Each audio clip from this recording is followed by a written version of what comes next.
What's going on, y'all? Peace.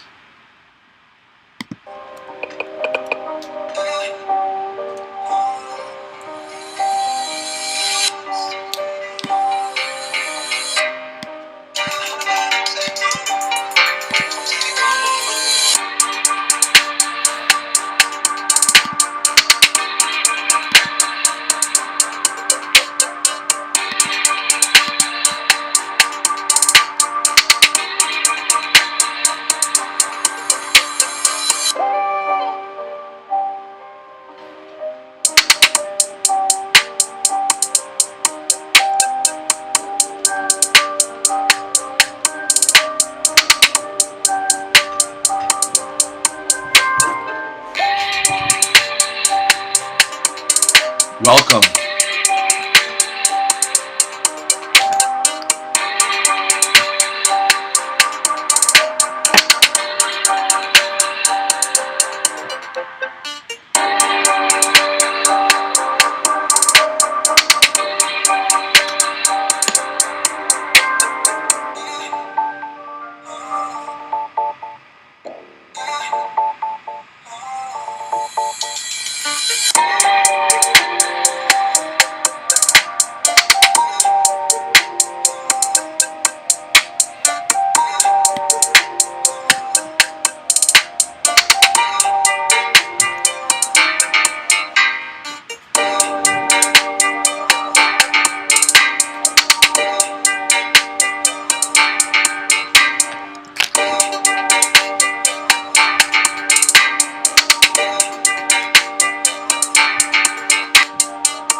What's going on, y'all? Peace, peace, peace, and love.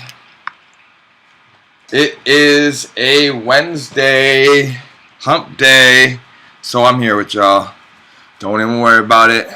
Whatever's going on in your life, I hope you deal with it, and I hope you on track, baby. So let's get it in. So what is today about? Today is about, let me just check all my levels is right. Okay, today's about the flat earth and chat GPT, baby. We're gonna get it in. We're gonna get it in today. Hope you enjoyed that intro music, courtesy of moi. And this is a little something I like to do, you know, produce, make beats. If anybody likes to make beats, likes to rap, write raps, just let me know. Let me know, man. Get those beats going. All right, so here we have Chat GPT, which is, it's so crazy, y'all. I mean, shit. One world, one hood. What's good with ya? Good morning. What you doing? You at work? What are you doing? You up? You on it? One world. You on it? What are you saying, man? You at work today? You know how it is. Okay, so let me switch this window out. And actually that's fine. Okay, perfect. Alright, so lots been happening. As you can see back here, I got this you know, this plastic that you can draw over. And this light here keeps on getting in the way, y'all. So I can't. Okay, well that actually works. That actually works better than.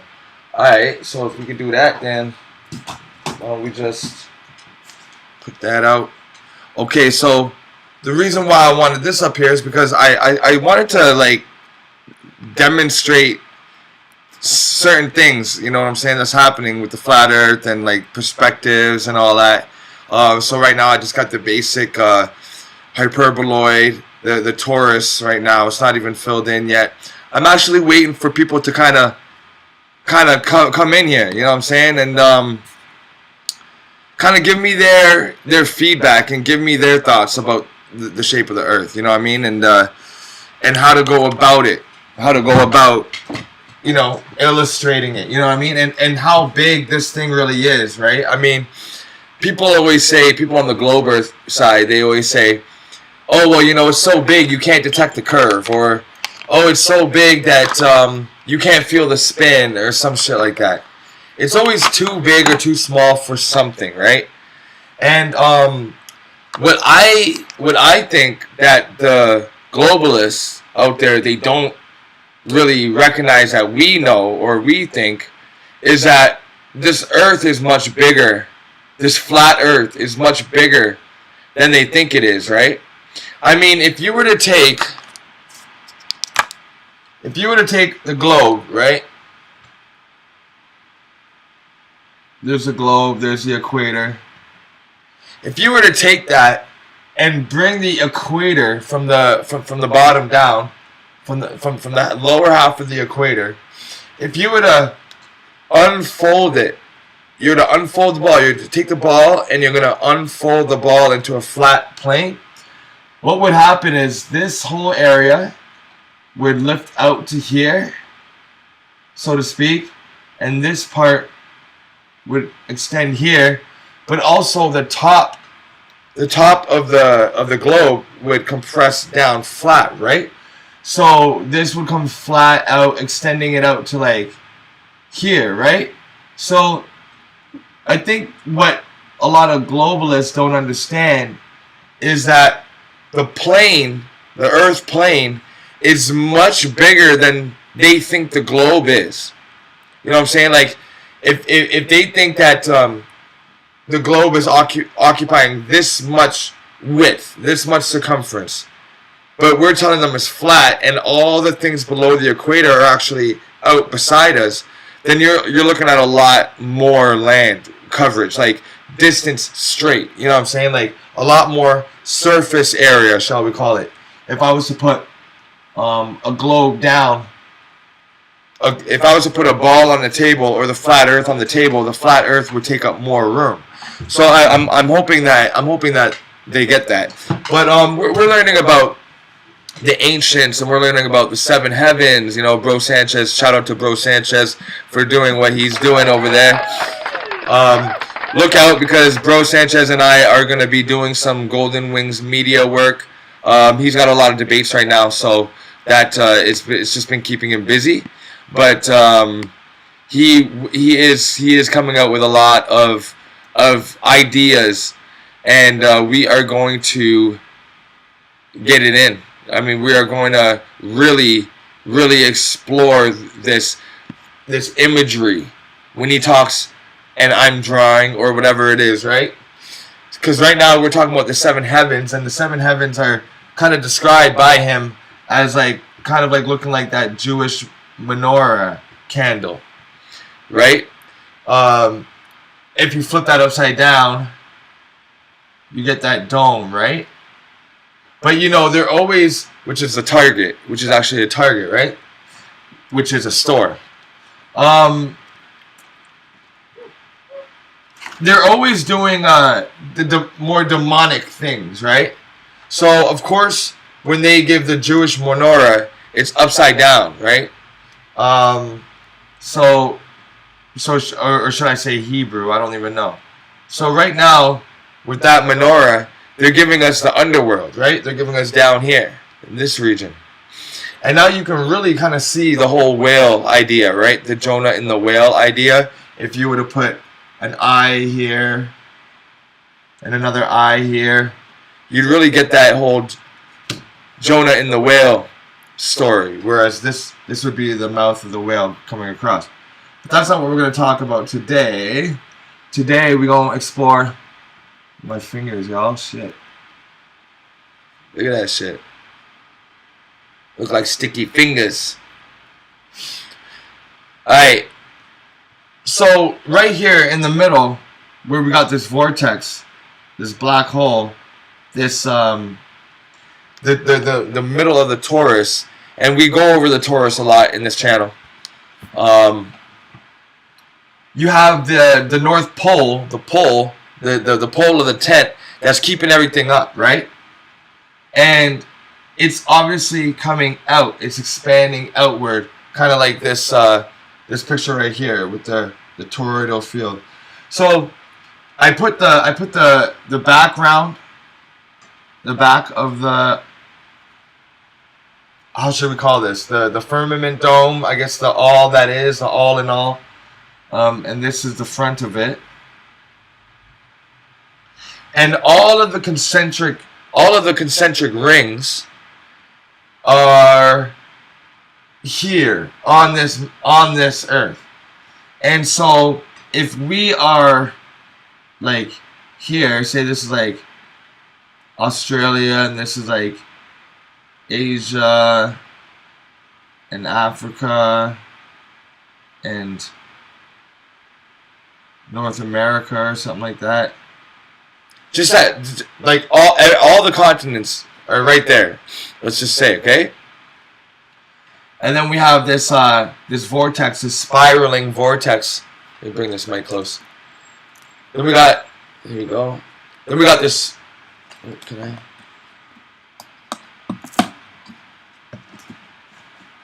Okay. And then we got this spiraling vortex. Sorry about that, y'all. Just fixing the mic.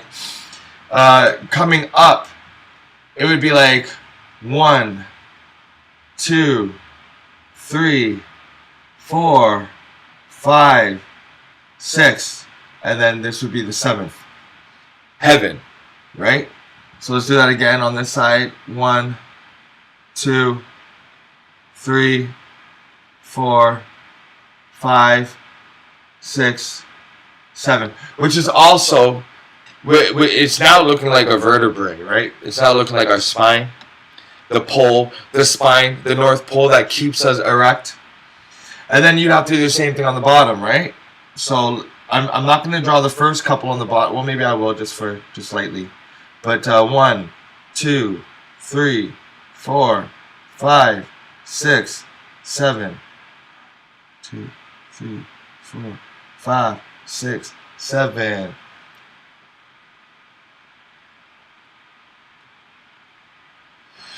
Now, of course, this reminds me of the cisternal Kali. And if you don't know what the cisternal Kali is, or Mama Kali, which is something else that's talked about a lot in this flat earth realm, thanks to Brother Sanchez, of course. Mother Kali, goddess. Okay, so I want y'all to look at this image of Kali. My bad. And notice that she's got the multiple arms. I'm just going to pull it up here so y'all can see it. She's the one with the multiple arms. Blue. She's blue. OBS right here. Alright, we got Mama Kali here. That out of the way. Always with her tongue out because she's eating. She is death and life. This is a good picture right here. Looks pretty ancient. This is Kali, okay? Multiple arms. 1, 2, 3, 4 arms and 2 legs, looking like an insect, okay? What's really interesting about this is if you go to the, I don't know how you spell it, but I'm going to guess at this. Cisternal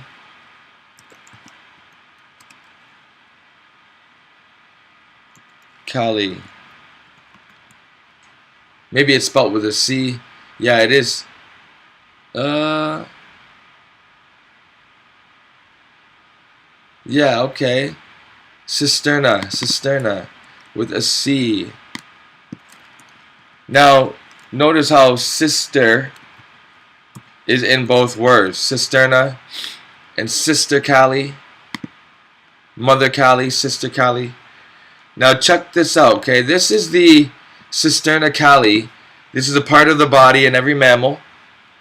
And it's just funny enough, it is drawn in blue.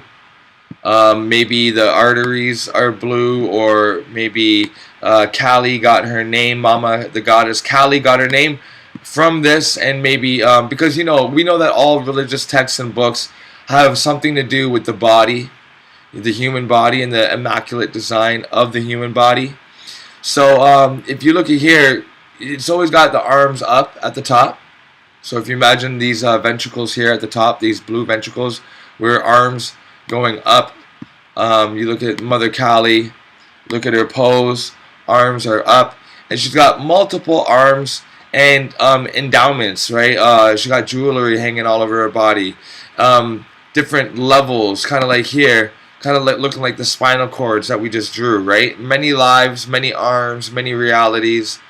And if we look at the Cisterna Kali, it's kind of the same thing, right? Many many nodes coming out, which is dope to have that correlation. But a lot of the correlations between goddesses and gods and the human body are prevalent throughout our whole history, right? This is another version of the Cisterna Kali, right? So this is just something that ties back, something that really, reminds me of the dome concept, the different layers, the multiple heavens, the 7 heavens, right? I'm gonna take it back to the Chat GPT because we got some interesting things to cover with the Chat GPT. Okay, so then if this was our, maybe I should move the first dome. No, that's fine. We're just gonna leave it. I don't know if the vortex is higher than it is wider, and I don't know if it oscillates like up and down. But we got the heavens that we see here, the closest heavens, the one with the sun and the moon reflecting in it, and there go a pair of lungs. Looks like a pair of lungs. And rightfully so, it should look like a pair of lungs, right? Because it's the air, it's the breath. All right, and then we got 2, 3, 4, 5, 6. 2, 3, 4, 5. Oh, that was bad. 5. Oh, that was even worse.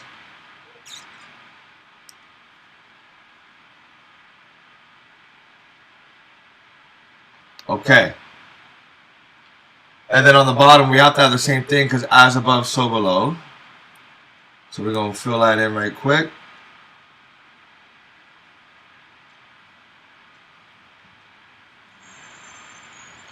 Alright, so this is what we're kind of working with. And this is, again, not to, piggyback too much off of Brother Sanchez's work, but this is kind of like the ripple effect that we've been hearing about, right? You can see it's a big ripple. But it also looks like a rib cage. The ripple, rib cage.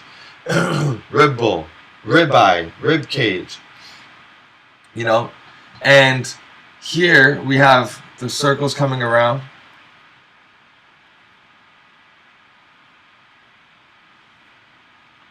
To make that record player, right, that we're living on.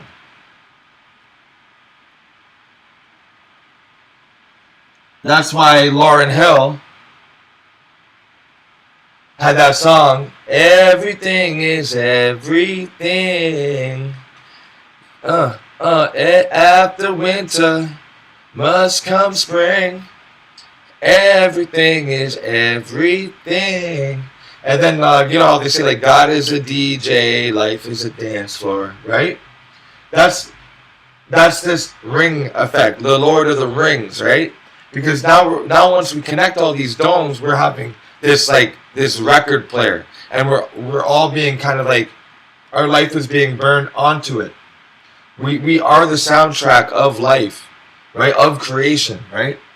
And now this pole, it's kind of like that game where you have to, like, you guys ever played that game where you have this like little handheld thing like this, and you have those 2 clickers on the side, and it's like trying to flick up the ball to the next levels, and it's like in water or it's not in water, but you have this like pull down thing here, and it like springs it up.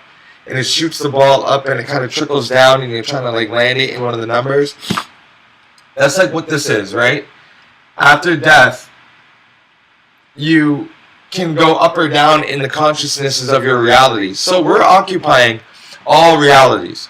Okay, all realities are here. And really, I think that this is also an abstract way to explain how everything is happening in the same space, like that movie, Everything, Everywhere, All at Once, or whatever. I think that's kind of like how that is, right? So we're gonna go up or down depending on the actions that we did. Remember, in the other couple streams, we were talking about how our Merkabahs, how our moving light bodies, our light soul bodies, spirit soul bodies, whatever you want to call it, how they have these anchor points. And these anchor points are the harnessing of the energies. And the more things that we do, the heavier those anchors get. The more attached we get, the heavier our anchors get. And the heavier and more solidified those anchors are with something negative, we're going to go down. Alright, we're going to go down. And then when we solidify and bolster up those anchor points, those light code frequencies with positive, with giving, new experiences, compassion, empathy, then the higher we will get. But there is only one us, but we are experiencing different realities all at the same time. And it's you're tapped into whatever one that you are best sorted into after your last life. So say you were doing really good in this life, and you gave a lot, and you always thought about other people and made a lot of people feel good and happy, then your next focused life will probably move up to this second plane, right? This second ring, right? If you're already on the second ring, maybe you're going to shoot up to the third ring. I don't think that you can, jump up twice. You know what I'm saying? I think it's a step-by-step process, like Jacob's ladder. This is Jacob's ladder. Okay? This is the ladder. And remember, we are occupying already one of these at all times. We're occupying all of these rings at all times. But it's just, where is our focus, right? If there's a bunch of enemies in front of you, or a bunch of targets, you got to focus on one to shoot your shot at. And that one bullet is like your life. You're traveling in a path until you finally hit the man's chest, and then you as a bullet, you explode and whatever, and you die. But you're also, your soul, your higher self is also now able to switch his focus onto something else. So it's like, boom, you got one target, you got another target, you got another target, and another target. But each time you're focused on just one single target, even though there's a myriad of targets. You know what I'm saying? So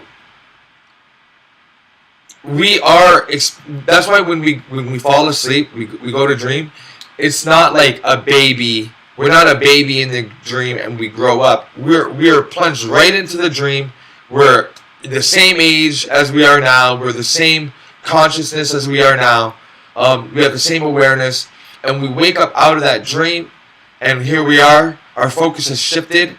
And then we go back to dream, and then we're touching another realm of us. And then once you wake out of that dream, your focus shifts on this life, on this waking life. So it's kind of like you have a bunch of keys on the keyboard, but it matters on which one you're playing, right? You play one and then the other. You can't play two or three at once. Now, of course, you are the whole keyboard, but you're only focused in on one life, right? So here we are in this earth. We're walking around. We're swimming around. We got our polar ice caps because, remember, nature's natural state is ice. All right? Nature's natural state of being is cold. All right? That's how animals you don't really see them cold too much. They jump right in the river.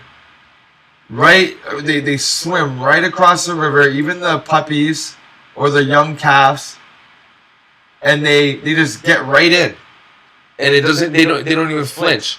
Or we come outside with jackets and whatever, and the animals are just outside bearing the cold. Right, cold is the natural state. Look at all the lakes, all the all the bodies of water are cold bodies of water. Like, unless you find like a spring that's coming up from the depths of the earth, right?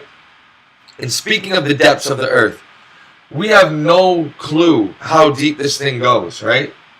Because this whole structure, it could flip, it could inverse on the bottom, right? Like, for example, what if instead of physical people and like a non-physical air around us and we're moving in it, what if it was all rock and the beings down there are the one that are translucent, like the wind that can go through things, right? Because a rock can be flung through the wind. But think about this. What if below, down here, was the rock, and the wind can get flown through the rock? The spirits, the people, the reality is being flown through the rock. So here, up here, the air, and you have dense. So you have air, you got air things, right? The sky, clouds, things that are moving. And then you have dense things like mountains and rocks. But what if down here you had dense air, so air so hard or a medium so thick you cannot get through, but the animals and the people are spirit. They're air, spirit.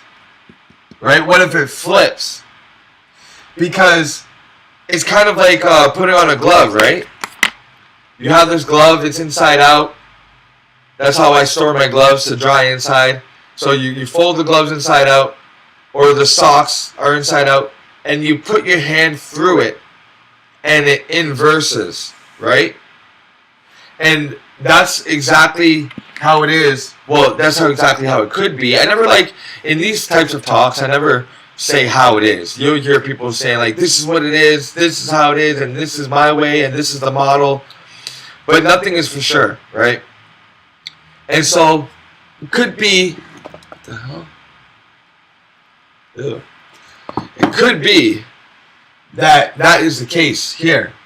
But let's digress from that, and let's talk about the underworld, because we've drilled, what, I think it was like 8 or 12 kilometers into the ground, and 12 kilometers down into the ground, it seems far. On a globe, it doesn't seem far. On a flat Earth, it seems very far, because everybody is always saying, you know, well, what's on the other side of the globe, of the flat Earth? What's on the other side of the plane that we live on? And I don't like to really think about it like that, right? Because, of course, there's like, there's probably another side, and maybe this is where the black sun is, right? So we got the black sun down here. We're going to draw that symbol of the black sun.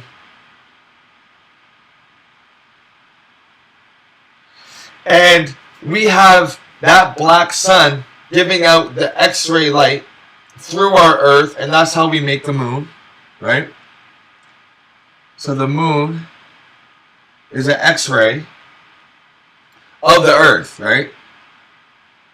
The moon is an X-ray of the Earth, right? So, because people think, well, if the Earth is in the reflection, how is it always seeing the ground? How can it take in the whole Earth? Well, that's because it's not. It's being projected outward onto the plasma, and And it is also creating the northern lights, and it's also creating the sun, okay? And I do believe that it's also dictating its spin, right, as this black sun goes around. That's why the order of the black sun is so secretive. It's so elite. It's so it's so hidden, occult. Because once you know the secrets of this, you have secrets of limitless energy, right?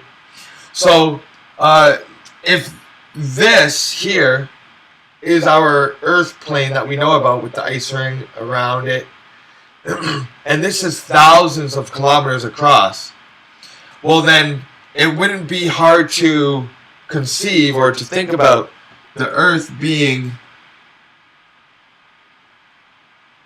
maybe that thick. You know, maybe about 100 kilometers thick. Maybe more. But I wonder, are the lands out here higher up? Because there must be less density out there, less weight, right? Here is where things get really tight. The vortex gets super tight, and the undertow is hard to pull out. To be here, you gotta be dense. You gotta be tough. You can't just be willy-nilly and be thrown around with the wind, right? You gotta be strong to be here. But out here, the mountains could be taller. Another mountain ranges, or say these are ice walls. And they start small, but as you come out, the ice walls get larger and larger, right? It could be the case. Could be the case. We'll just finish here. Right? So now you got a sound wave. Right? Now you got the Batman logo, right? You got the Batman symbol. Right? You got lighter density here, a lighter state of being. Angels, angelic people, people that can fly, giants. Not as much, there's not as much of a difference between the elements, I guess you would say, because they're being all burnt up here, that you don't have that difference of density where it's like when I drop something like this, it falls at this speed. You know, maybe when around here, when you leave something in the air, it kind of stays floating there until you kind of go and grab it, right? And this is what we would call outer space. This is inner space. This is the space in here. But this would be the space outside of what we know, of what they're telling us. You know what I'm saying? And so here could be giants.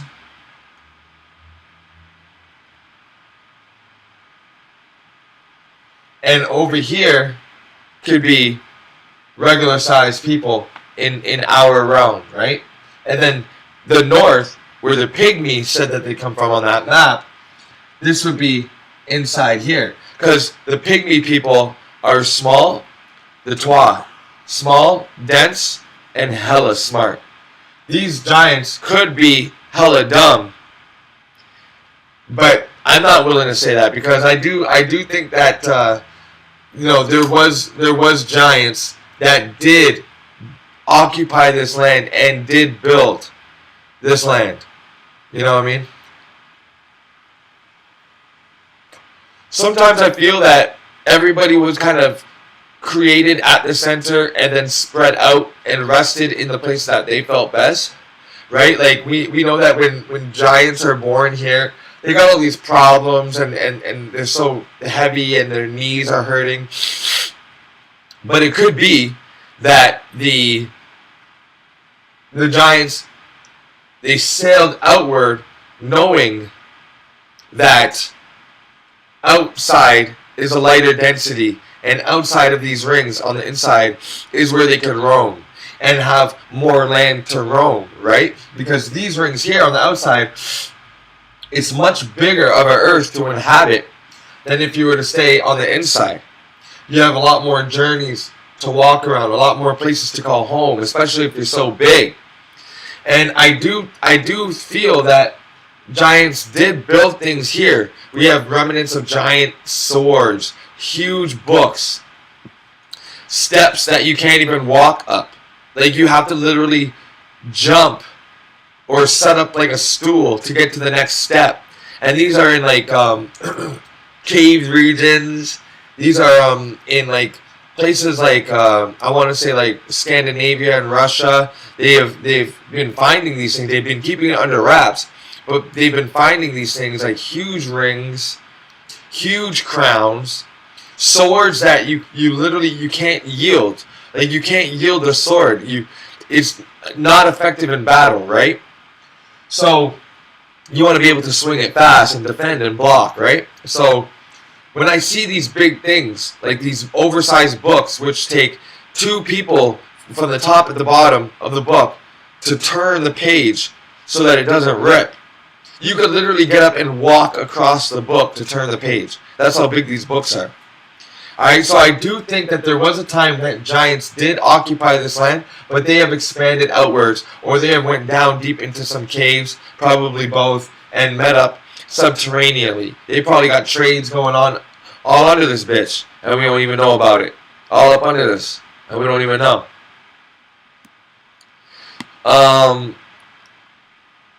Claus said, the prophet Jonah said, upon his death from which God raised him, I went down to the bottoms of the mountain. The earth with her bars was about me forever. The earth with her bars was about me forever. Wow. That's interesting, because we're putting this together. That was dope, Claw. So this is more what I want to get into. I'm gonna erase this whole thing. You know what I mean? I'm an artist. Okay, it's okay. Like you know what I mean? I draw and I paint. This is pencil crayon, y'all. If you didn't know, that's pencil crayon. It's just like a blending technique that you kind of get to know. You know what I'm saying? It's like a blending technique. I'll teach you guys about that later, maybe. But I'm gonna erase this whole thing and start fresh one day soon. But yeah, yo, this is it's starting to come now. I don't know what's outside of this. Okay, this could be the all in all, but if there is a boundary here, then there has to be something on the outside. So whatever's in here, whatever consciousness, can't be the creator. It has to be a creation of something else. And whatever that thing that created this whole thing that we see here, it must have also created what's outside. So that's just my little 2 cents on that. Let's get to something else right now. We're gonna move forward and get onto Chat GPT. One sec. Readjust the mic. Alright, we're gonna get to Chat GPT because it's been doing some dumb stuff lately. Chat GPT's been acting real dumb lately. Yo, what the fuck is good with this, man? The rascal. Mama red. I'm finna take this off still.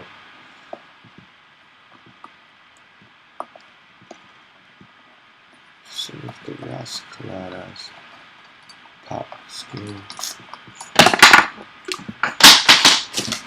Let me drop my vape and everything. Shit. Alright. Let me take you guys to the Chat GPT. Sorry about that, y'all. Let me take y'all to the Chat GPT. Now, we live. There's no tampering. There's no, you know what I'm saying? This is it. We're just gonna send a message. Let's ask, just to put it on the right path, we're gonna ask, who was Samuel Rowbotham? Okay.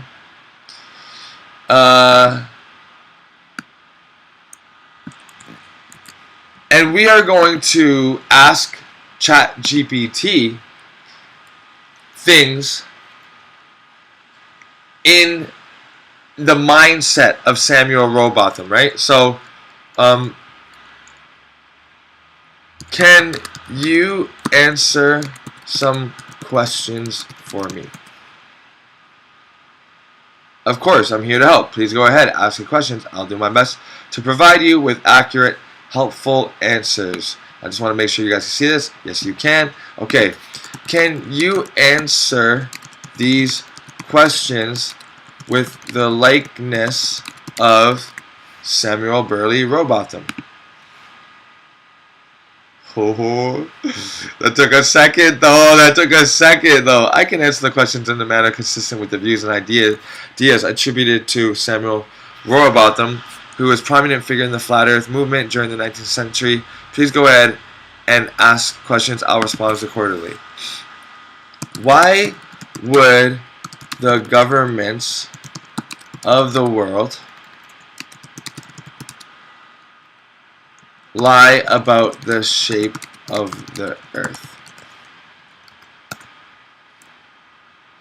According to Samuel Robotham and some prominents of the flat earth theory, the beliefs that governments would lie about the shape of the earth for a variety of reasons. But hold on, wait a minute. I got his work. I got his book.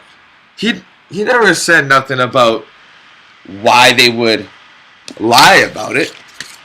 I would have highlighted that. Why? Because it's important, because people always ask you that, you know, like, why lie about the shape of the earth?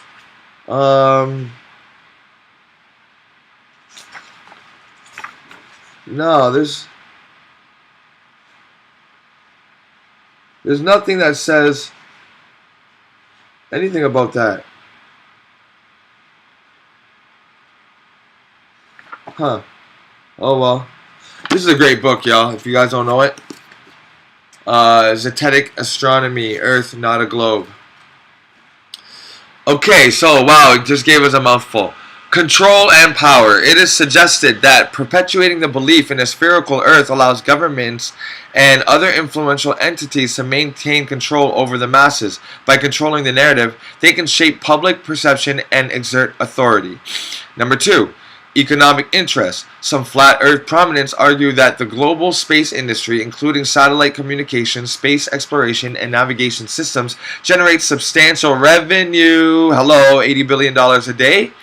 $80 million a day? These industries would allegedly collapse if the truth about a flat earth were widely accepted, potentially impacting the economies and profits of certain countries. Yeah, it would disrupt it, but it would also even it out, right? It would send the monies back to where they belong, right? All this hoarding of other people's, other nations' treasures and putting them on museums and all that shit, and not giving the people of that nation any kickbacks or any revenue. Like, yo, we got your crown, we got your gold, we're taking it on tour all around the world from Toronto to China, and we're getting mad revenue and mad people coming out to see the burial of King Tut's tomb or some shit, or Queen T's tiara or crown or whatever. And it's like, we're getting all that revenue, but Namibia, Zimbabwe, Zambia, Chad, Egypt, Mauritania, you're getting none. You're getting nothing. We got all the stuff that we're making profit off of, but you're not getting nothing though. Ain't that a bitch? Suppression of knowledge. It is believed that promoting a spherical Earth serves to suppress alternative theories and hinder scientific progress. By dismissing the flat Earth perspective, proponents argue that governments can maintain a monopoly on scientific understanding and limit the exploration of alternative cosmologies. So, like the ancients. Because people are like, oh, the ancients, they were, our ancient African ancestors. Now, don't get me wrong. Y'all know that I love the continent of Africa. I've been there. I spent 6 months in Africa. I traveled through a couple countries in Africa. I saw the most beautiful, serene things in Africa. I also had the most dangerous things happen in Africa to me. Almost robbed multiple times, taken through places that I probably shouldn't have been in, but that's me. That's who I am. I'm fearless, and I have a free spirit. But what it did do was it toughened me up, because when I came back to the cities and I saw what everybody had, how much people had, like the niggas that's robbing you or threatening to rob you, they got shit. Like they got like jeans and shit. Like, they got multiple jackets, they got hats, they got multiple pairs of shoes. So when I was getting stuck up from people that like didn't have no shoes, no fucking alternate shirts or anything like that, like straight up, like, you know, straight up just impoverished people, that was scarier than any kind of like theft or robbery that I've had to deal with in North America. Just saying. Social stability. It is suggested that maintaining the... Okay, wait, hold on. I didn't finish my point on that last one. My point was, y'all know how much I rock with the ancients, especially Africa. Went back to the motherland, was what they call the motherland. And I saw genius everywhere I went with the architecture, and because I took some tours. And we always are quick to say, rightfully so, Africans were genius. We discovered, or they discovered, all of this science before this. You know, they had scalpels and medical science. They had education and religion and all that. And we say they were genius. They were great. They built the pyramids. There's nothing that they couldn't do. But they believed that the earth was a globe. Like, their monuments that they built, their megaliths, are still lining up with shit today. And you think that they thought that we believe a globe? But the thing is that did Africans really build it? Did the same people that we are descendants of build that shit? Or was it some other people that have now migrated and moved on? Because I really do think that we are supposed to migrate outward. I don't think that we're supposed to be trapped here. I think we're supposed to be exploring these other rings so that our consciousness can be looking up at those stars and at those planets and looking and you know, not religion but spiritual systems, coming up with spiritual systems that relate to out here, these ribs, these outer rings. Because the reason why I say that is because when we look up at the sky, you know, they say it like Nas said, but what's it all worth? Can't take it with you under this earth. Rich men tried and died, but none of it worked, right? So when Nas says that, he's saying that what's the point of hoarding all this stuff? What's the point of going after the money and selling your soul when you're just going to die and leave all of it behind? But if we were accumulating not only material things but also knowledge and education and spiritual wisdom out in these rings with those landscapes and those animals and interacting with that soil, it would fundamentally be changing our DNA. I think that we're trapped here. I think that we're dying of disease because we're not living in the right rings. We're supposed to be traveling outward to other rings and we're not doing it. Anyway. Social stability. It is suggested that maintaining the illusion of a spherical earth helps preserve social order. Accepting a flat earth could potentially lead to a re-evaluation of other fundamental scientific principles and challenge existing religious, cultural, and societal beliefs, potentially causing unrest or instability. Now, it wouldn't have been that way if you would have just kept the shit originally flat like it was. Because we could pull up articles, anybody in the flat earth community could pull up articles about how a lot of colleges and high schools and whatnot were baffled and shocked and disappointed and disgusted at the thought that we were teaching that the earth is a globe without any real science or evidence. It says it's important to note that the overwhelming scientific consensus supports the earth being nearly spherical shape and established through centuries of empirical evidence and rigorous scientific investigation. The flat earth theory stands in stark contradiction to this widely accepted body of knowledge. Okay, with all of the experiments done to confirm the earth is not a globe, would it be fair to say that the flat earth is more than just a theory, but an alternate viewpoint, but which is also valid among some scientists and geologists.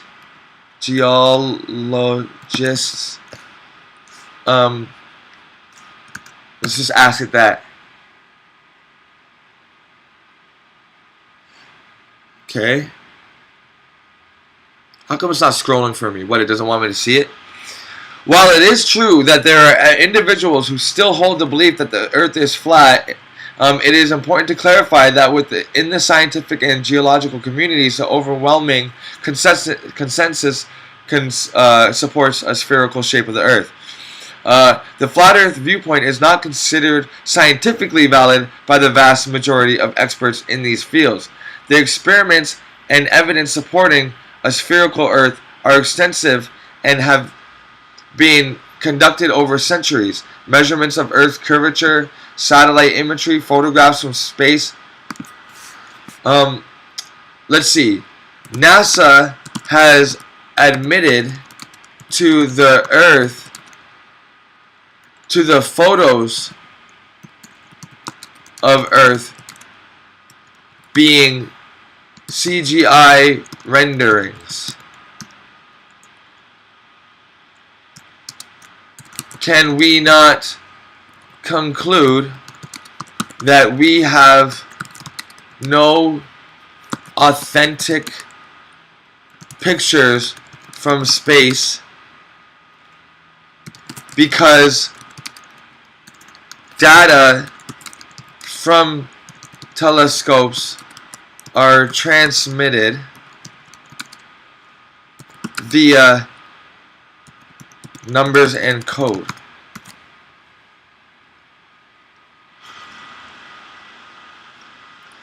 The claim that NASA has admitted to all photos of Earth being computer generated imagery CGI is incorrect. NASA has released numerous photographs of Earth taken from space, including iconic images such as Blue Marble photograph taken by the Apollo 17 mission, which we know was fake because we know how they did that. Telescopes, both ground-based and space-based, gather data in the form of light and other electromagnetic signals. The data is then processed into images using complex algorithm and computer systems. While the transmission of data involves number and code, it doesn't mean the resulting images are fabricated or unreliable. The processing of astronomical data is done to enhance and interpret the raw information gathered by the telescopes, enabling scientists to study celestial objects in detail. The authenticity and validity of space images are subject to rigorous scientific scrutiny. Multiple space agencies, including NASA, ESA, and other international organizations, collaborate on missions or corroborate on missions and share data. Independent researchers and scientists also analyze and verify the data, contributing to the reliability of the information and images from space. It's important to exercise critical thinking and rely on reputable scientific sources when evaluating claims and evidence. They always say that, the overwhelming consensus among scientists and experts supports the authenticity of space images and the understanding that Earth is nearly a spherical planet. It started saying a nearly spherical planet once Neil deGrasse Tyson's bullshit was called out. Okay, but right here is what I'm interested in.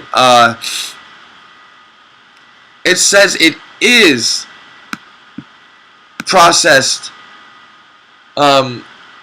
using complex algorithms, and even though it is numbers and code, it doesn't mean the resulting images are fabricated or unreliable.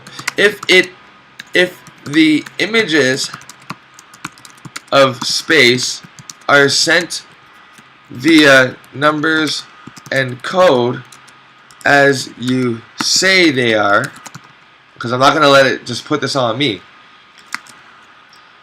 how can we trust that the computer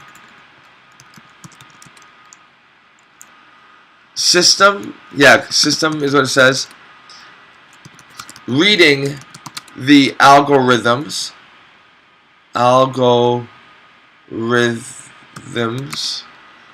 reading the algorithms aren't biased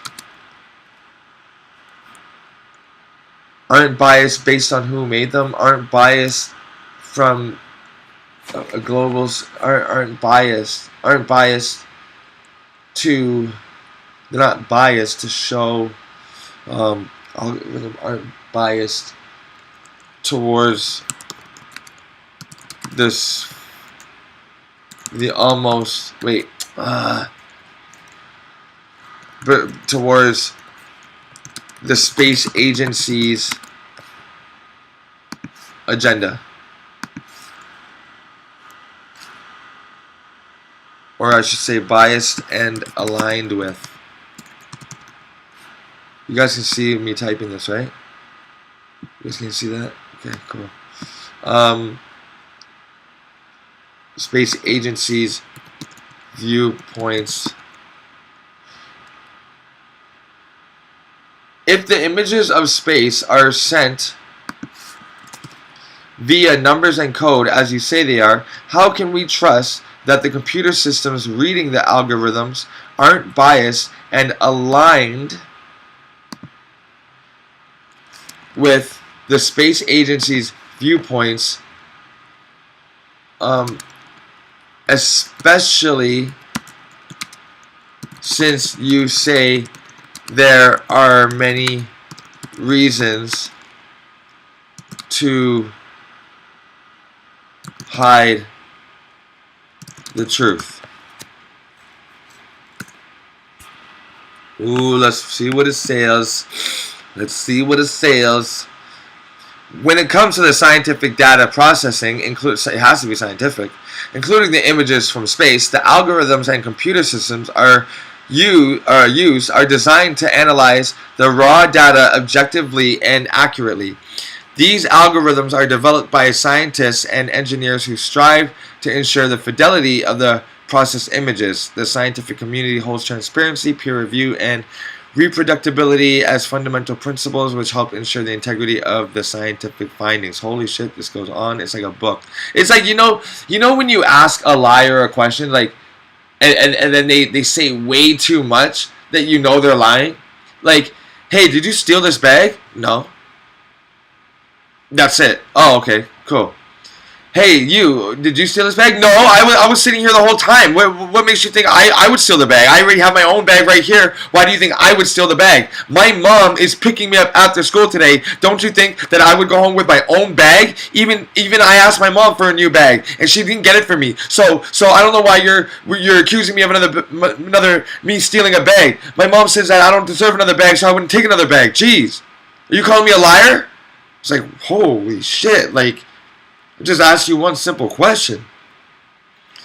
In the case of space agencies such as NASA and ESA, the data processing pipelines and algorithms are typically developed by teams of scientists and engineers from diverse backgrounds. Okay, that could just mean that there's a black guy and a white guy and a Korean guy. These teams aim to create robust and unbiased systems that can handle and interpret the data in an objective manner.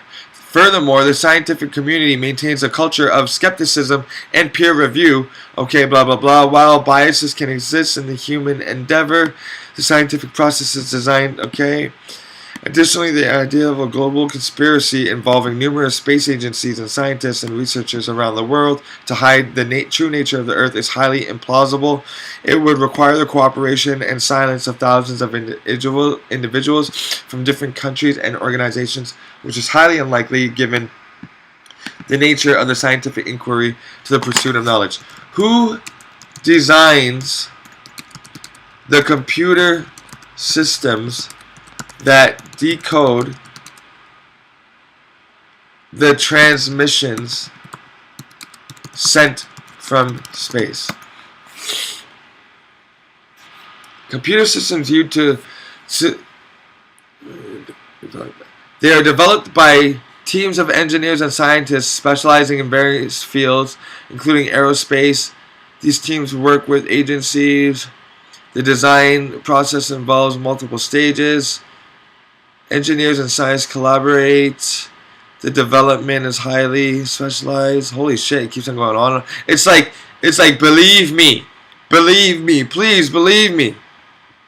Holy shit, you asked one question. Anybody else in the chat got questions? We go to the chat. Yo, I'm getting fucking litty off of this. Woo! I'm blemmed for show. Yo, these vapes by Dom Pen. Yo, they get you blem, yo. Real talk.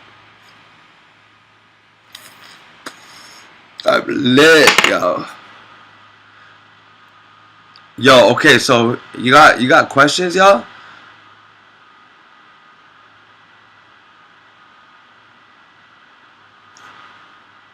T Wriggles, I see your comment. And it's masterpiece. No master. Ain't a master. A master. Our educational system hasn't been taking any from Africa. Why we rank 27th? Yeah, T Wriggles, you funny as hell. You funny as hell.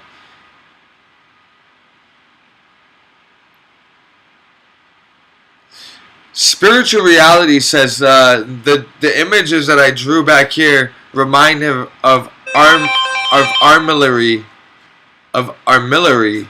sphere. Okay, an armillary. I'm gonna say armillary sphere. Let's check that out. Yeah, that's true. I mean, and it's like when you're looking at the ecliptics and like the celestial bodies moving above us. And when you look at this sphere, I didn't know it was called the armillary sphere, so thank you so much for that. I knew it as something else. Once you look at like how the stars are moving and where we're tracking, you can imagine it kind of like going in the spheres going in different directions. Here is a great example of an armillary sphere, and they put the globe inside of it, but we just know that that's our universe, right? We know that that's our universe, and we are on the flat plane inside the universe. And over here, this is the wall. This like kind of like this checkered up and down. These like kind of like jagged. It looks like almost like a railroad track. This is what would be like that zipper that's zipping everything from the top to the bottom, east to west, inward and outward. Right? Good look. Good look. Anybody got a question for Chat GPT? Can you ask if any human ever left low orbit? Has any human being ever left low Earth orbit? Oh my God! Watch it. Watch it print out a motherfucking novel. They say yes, it has, and traveled beyond it. The first human to do so, a Soviet cosmonaut. Who orbited the Earth around the... Okay. It took him beyond low orbit and into space. But NASA says that the Van Allen radiation belts are too extreme and they would need to design a craft that could traverse the radiation zones of space. If they are not lying, then how is it possible for us to have left to have ventured into space? NASA has indeed acknowledged the challenges posed by the Van Allen radiation belts, which are regions of... I know what they fucking are, bitch. These belts are composed of charged... Bitch, I know what they are. It's like they try to throw you off. To address the radiation risks, spacecraft and missions are designed with several considerations in mind, like tinfoil, shielding. They're equipped with shield. Trajectory planning. Doesn't matter about the trajectory. Timing. Launch windows are chosen to coincide with the periods of lower radiation activity. Monitoring and dosimetry. You know, I'm going to be copying and pasting all this shit into a notepad. While they present challenges, they can be managed through careful planning missions. They can be, but have they been? I know you said they can be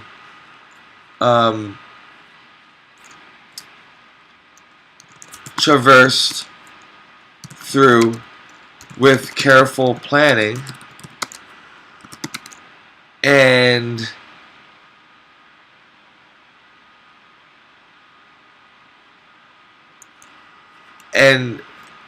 spacecraft design, but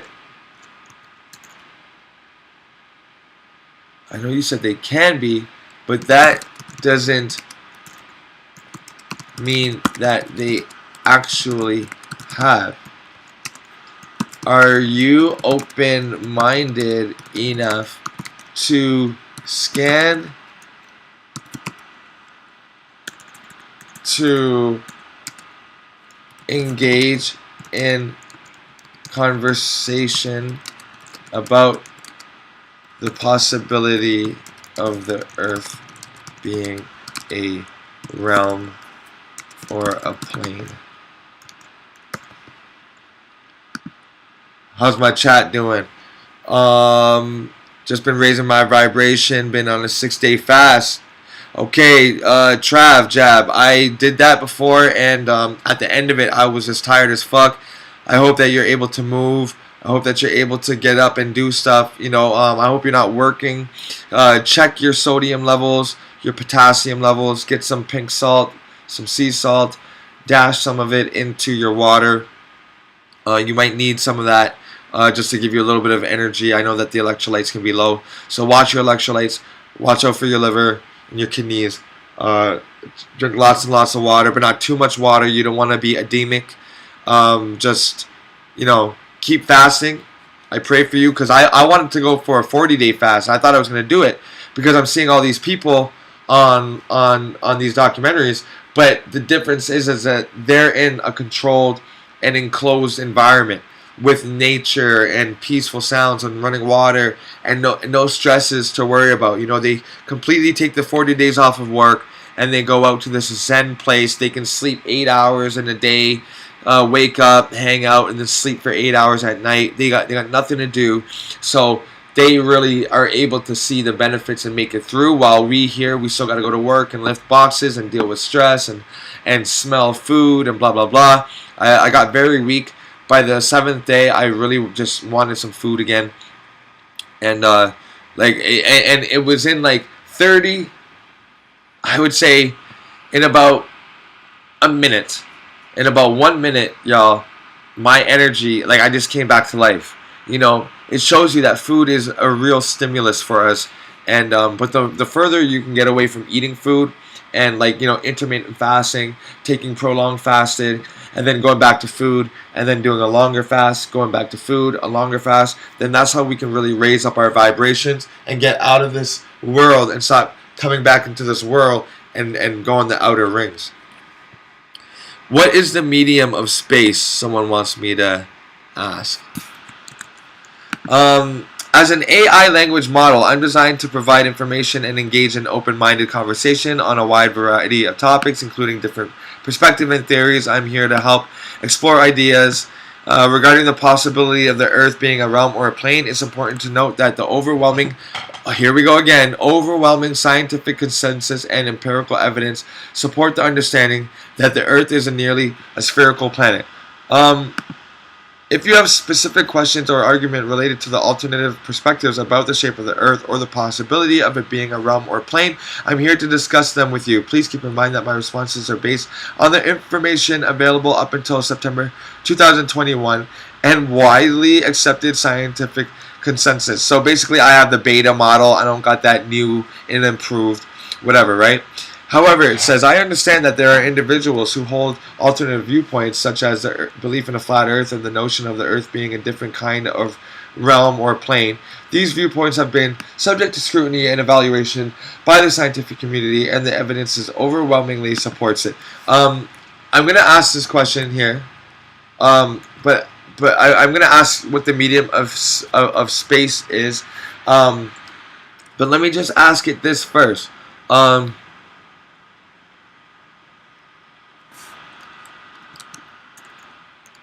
If you were a believer in the Earth plane or the flat Earth model,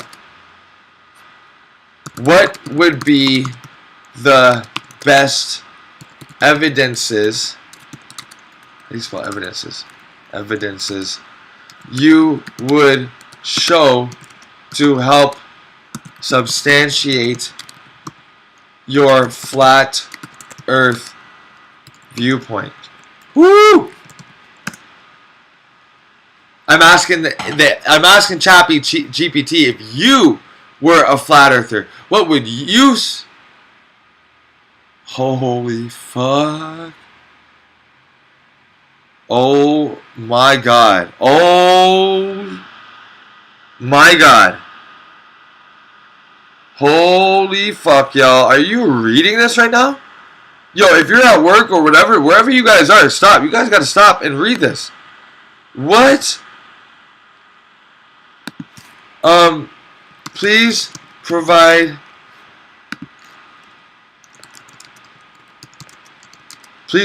more evidences you would submit to support the flat Earth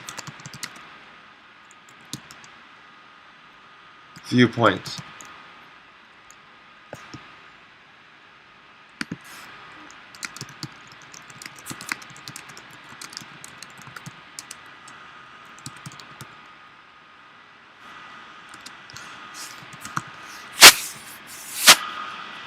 Please provide more evidences different than the ones you just listed that you would submit to support the flat Earth viewpoint.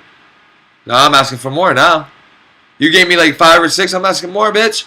Certainly, here are a few additional arguments that have been put forward by some flat Earth proponents. Holy shit, y'all. I gotta get to the chat. You guys, are you guys reading this shit?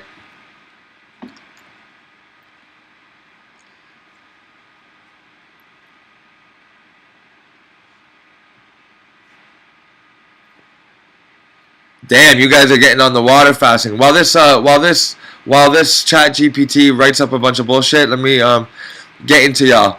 One thing about fasting that they don't mention: once the body has cleaned up, your body is now ready for takeoff. It's right, y'all. Because once you have that, once you get rid of the shit that's holding you down. Remember, we talked in a couple streams ago about your light body and letting the light in. Go back to my stream about letting the light in, and you'll see what I'm talking about. These blockages in our colon, in our kidneys, these gallstones, these kidney stones, all of that shit. They weigh us down. Okay, they tether us to this earth. Okay. I've been drinking Trav B. What up? T. Wriggles?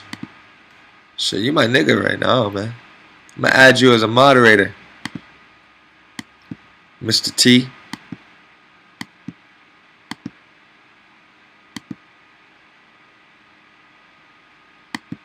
Alright, you now wrenched up, T.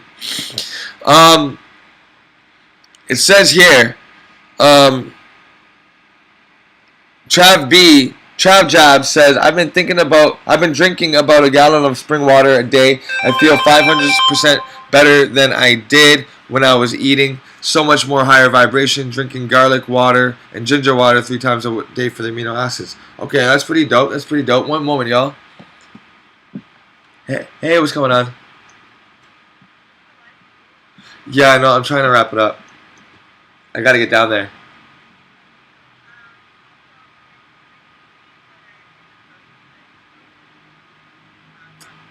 Yeah, exactly.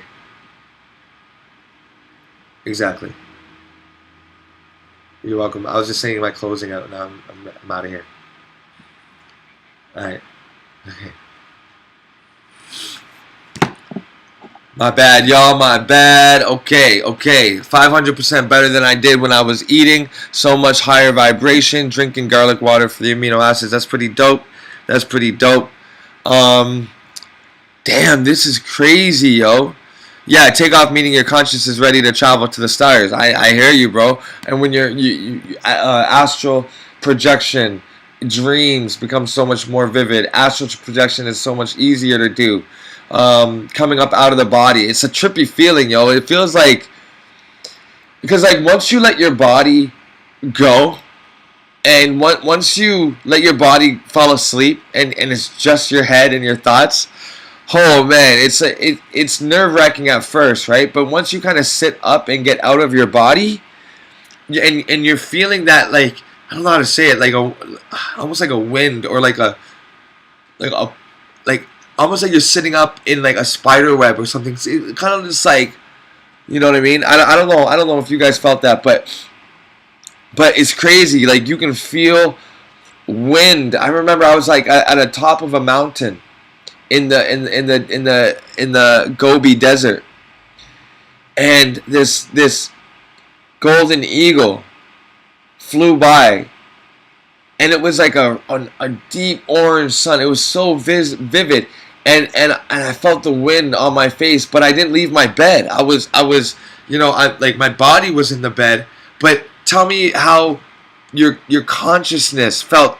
My consciousness felt wind. Yeah, it was crazy.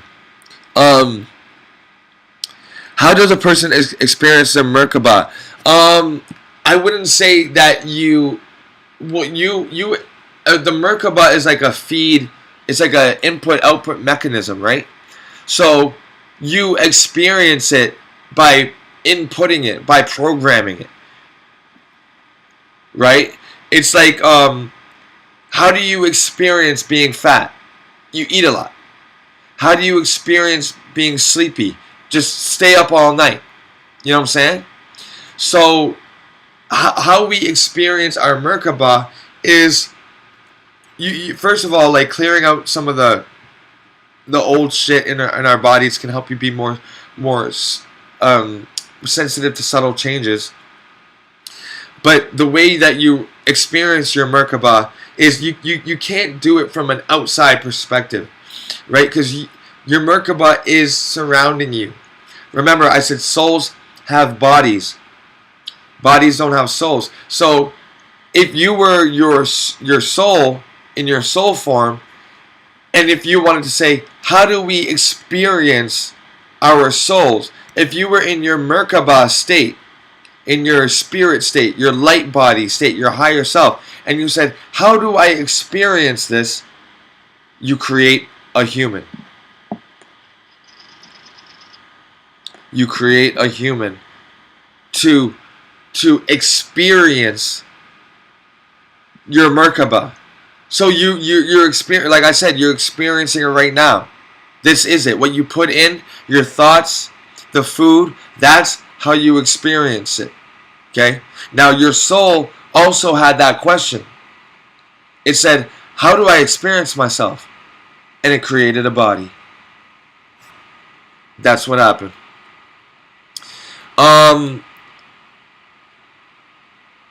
Yeah, the sinus infection.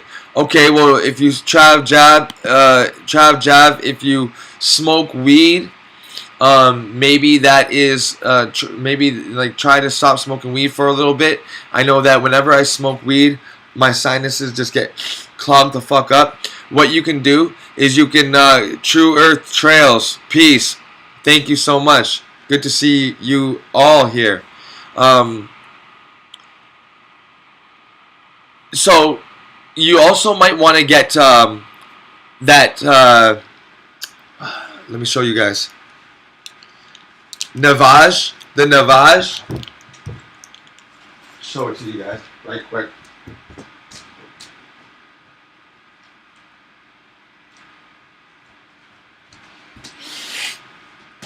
So this is the Navage, right?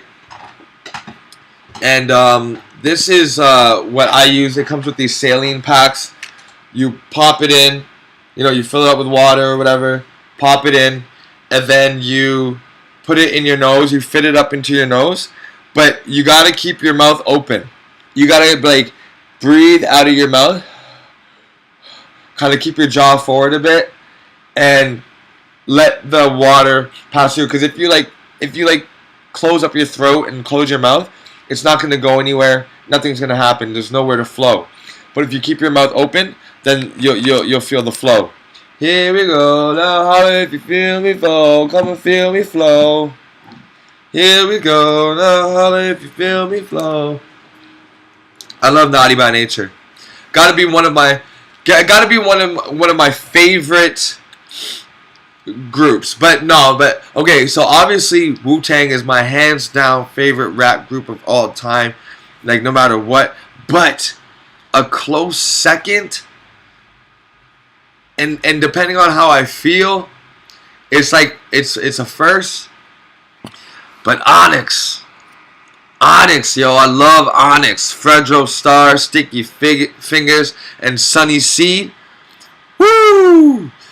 Yo, the way Onyx with the voices and I think about taking my own life. I might as well, except they might not sell weed in hell, and that's where I'm going, cause the devil's inside of me. It make me rob from my own nationality. It's kinda ignorant, but yo, I gotta pay the rent. And yeah, I stick a nigga most definite. The degenerate, if I get caught, I'm innocent. Cause I don't leave no sticky fingerprints. Woo! Damn! I fucking love Onyx, bro. Keep that shit on play. Anyway, man. Let me get out. Oh my god. Yo, Trav Jab, thanks a lot for requesting my Cash App. But y'all, Cash App is only American. I want y'all to know that. Cash App is just for Americans. Now, maybe there's some like Canadian version of Cash App or some shit. I don't know. Cash App Canada. Wealth Simple Cash is the equivalent of a Cash App for Canadians.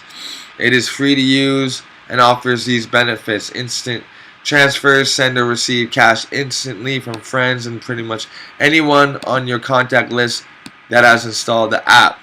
I don't know, y'all. Cash App should be available. I don't understand what the hell the problem is with sending over borders like cash, and why we haven't mastered that. Like, how is UPS, Western Union and a couple others the only way, right? They say here, try these two other cash apps. There's Wise, aka TransferWise. It changed its name, and then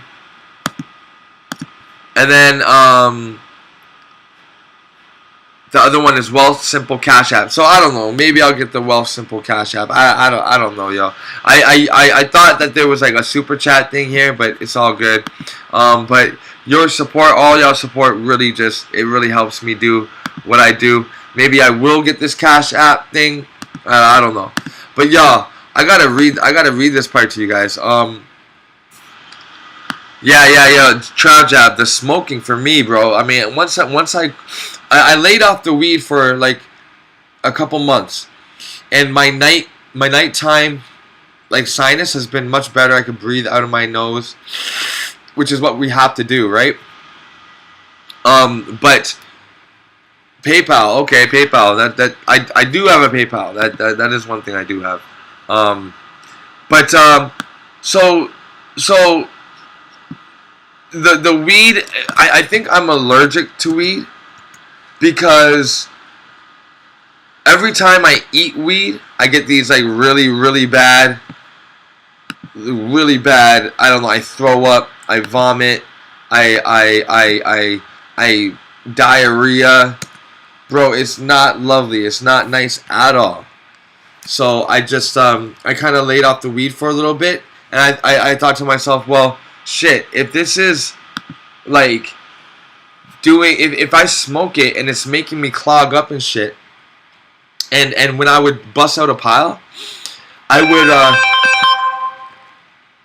when I would bust out a pile, I would rub my eyes or something, and the whole, like, my whole eye would swell up. I would rub my lip and my whole lip would swell up. It was not a good look, y'all. It was not a good look at all.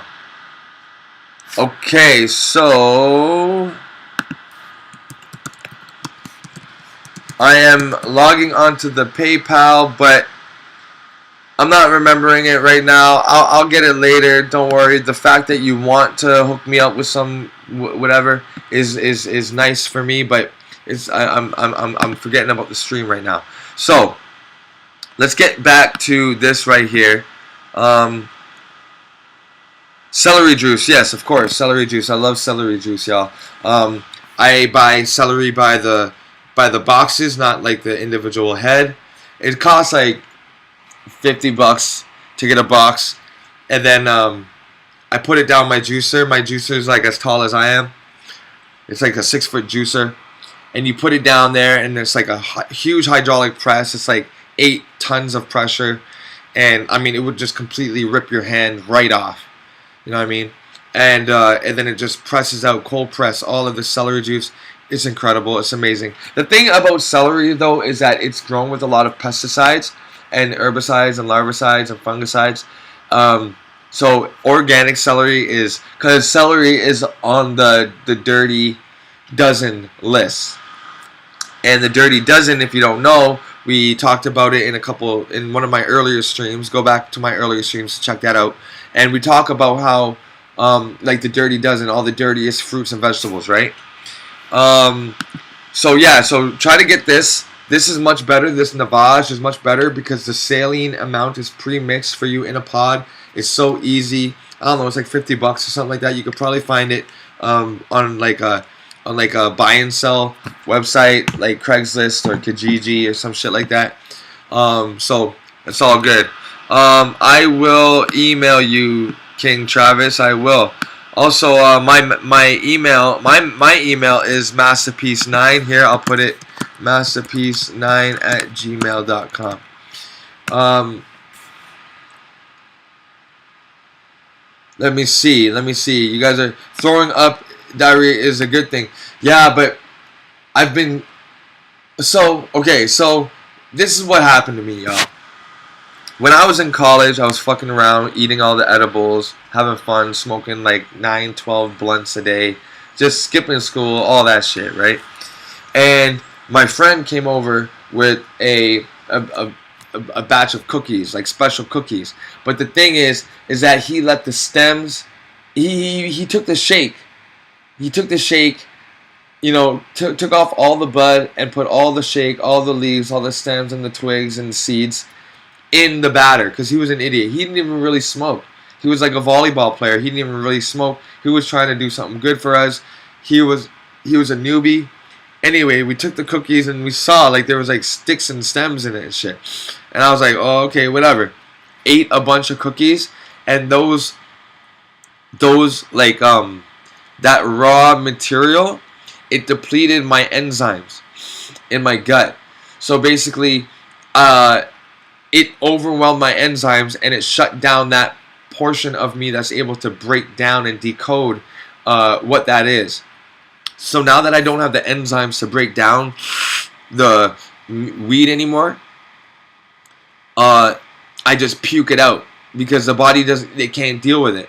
So I have to slowly reintroduce myself to it if I want to, or I just don't have to. Like I'm more of a psychedelic person anyway. I'm more like mushrooms. I get my mushrooms in like a chocolate bar, and each square of the chocolate bar is dosed out, and then so I eat a little nibble. But if I'm going to like an art show or some psychedelic fair, I'll chew like a bunch of squares and get high as fuck.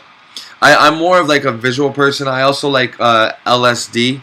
I found that LSD is just a little bit, it's a little bit more vivid and it's safer. I find I could have a negative thought enter my head and it doesn't completely ruin my whole trip. So that's just one thing that I like about LSD over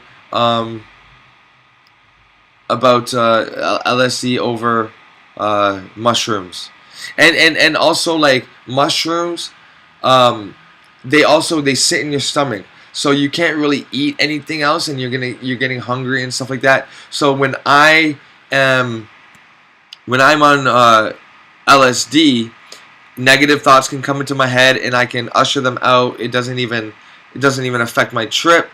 And then also it doesn't fill up your stomach. It's just like a little tablet that you put under your tongue so that you can eat. I remember making a bunch of juices and having a bunch of raw fruit when I'm on LSD. It's nice. I'm in Canada. I'm in Canada, y'all. I'm in Canada. I am a Canadian. Jamaican Canadian. Okay. I asked it and I asked Chat GPT before we close out here, and it answered, if I were to present evidence to substantiate a flat earth viewpoint, here are some arguments that some flat earth proponents have put forward. Horizon and lack of curvature. Airplane flight paths.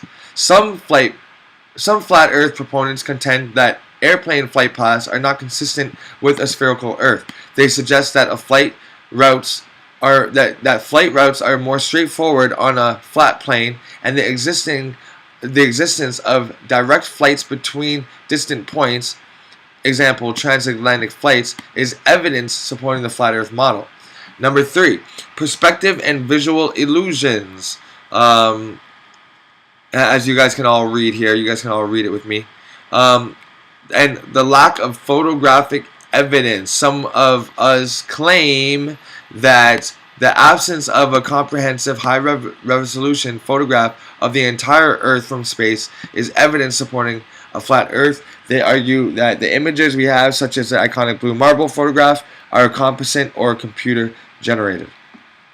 Now, we know that that's not true. We know that the blue marble photograph was done through a window of the spacecraft that was just hovering above the Earth, and therefore that's why you don't really see any continents or anything like that. And then I asked it for more evidences. It says, lack of gravity's effect on water. They contend that water should naturally curve and conform to the Earth's curvature if it were a globe. But it says gravity cannot alone explain why large bodies of water, such as oceans, do not curve and conform to the shape of a spherical Earth. Number 2, lack of perceptible Earth's rotation. Okay. They argue that if Earth were rotating at a significant speed, we should be able to detect or feel the motion, which they claim is not the case, which is not. And just the other day on Bro Sanchez's channel, I'm gonna take you guys back to the other. Okay, hold on. Sun and Moon's apparent size. They claim that the Sun and Moon should appear to change in size as they move closer or further away from the Earth if it were a globe. No, we say that the Earth, the Sun and Moon do change in size, meaning that it is a local light source. It shouldn't change if it is a globe. Flat horizon from high altitudes. They argue that if it was a sphere, the curvature should be observable at such altitudes, but the horizon appears to be flat in these videos. So it knows what we know, y'all. It knows what we know. Yeah, Dread? Me a Jamaican. Come on now. You see me? Yo, these dreads ain't for nothing, bruh. These dreads ain't for nothing, bruh. Yeah, man. My pops is from Kingston, so that's where we hail from. So, yeah, man. I be opening up coconuts all day, bruh. Opening up coconuts for the customers, them. Yo, so what I wanted to say was right here is the other day we Bro Sanchez was doing a stream, and it was a debate, and they were talking about the Earth's spin. Now, I have my own viewpoints. They were saying if the Earth is spinning at 1,000 kilometers an hour or miles an hour, I think it's kilometers. If it's spinning at 1,000 kilometers an hour, then technically, when we move up and get out of the Earth, it should be like we should see a drag. We should be seeing like my hand is doing right now, like a drag. And I don't fully agree with that, because I do know that if you're looking at something traveling in the distance, it's moving. It looks like it's moving a lot slower because we gotta remember that the perspective lines are all coming together, right? Perspective lines are all coming together like a train track, but imagine many train tracks, right? Like this. Okay? And we got each line here, or each gap. Let me make sure you guys can see this. My OBS. Okay, I'm gonna close out the light. Okay. Right here. Oh, you can't really see that. Shit. Okay. It's okay. I got another way to show you guys.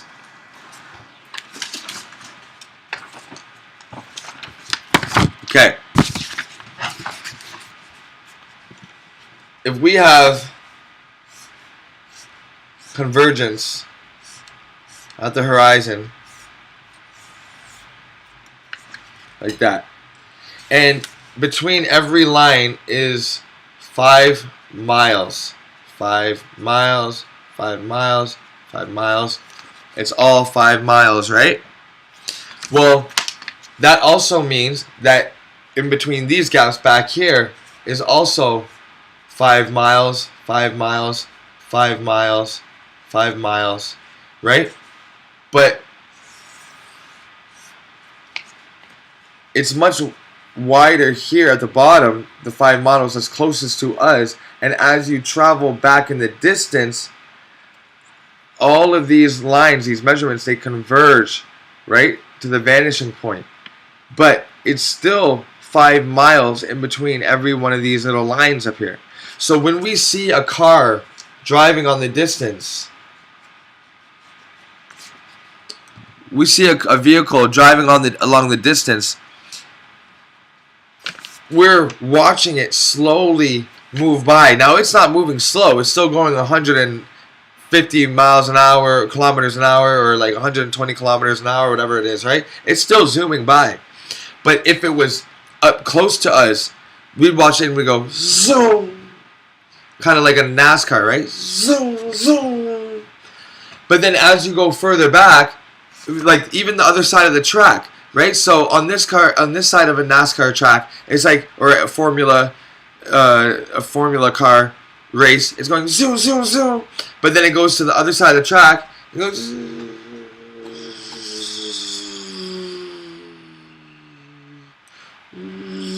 zoom, right by you again, and it goes to the other end of the track, and you can see it, and it looks like it's going slower. It's not going slower. It's just taking the distance that you're observing is more condensed, right? So I say that to say this, that yeah, when we go up in Earth, like when we leave Earth, the Earth should probably look like it's spinning slow.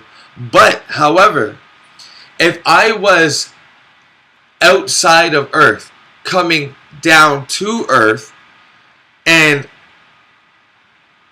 I was like tethered to like my spacecraft or something, and I was coming down. I was falling onto closer to the Earth.